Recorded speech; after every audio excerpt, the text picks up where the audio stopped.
Through intelligent consultative questioning, you're trying to identify what their problems might be.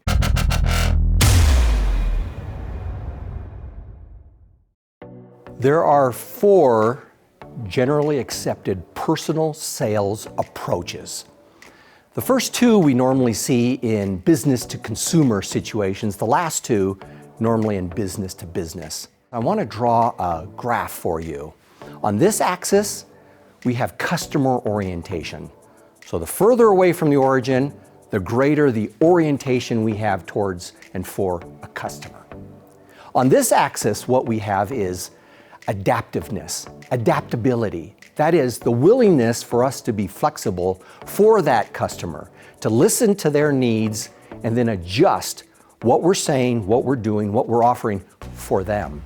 So at the bottom of that graph, what we have is the first approach called stimulus response. What this means is I'm going to give you a stimulus question and you're going to respond to me in a way that's probably fairly predictable. The goal is to get you saying yes, yes, yes. The next approach up from there is called mental states. Mental states is the idea that we all move through stages of attention, then interest, then making a decision, and then action. And those states can be controlled or even manipulated by the salesperson. That's why you see these 2, including this mental states, as a very common approach in business to consumer. It assumes that the consumer is not, well, overly sophisticated. The third one up, though, that we see is what we call either problem solving or need satisfaction.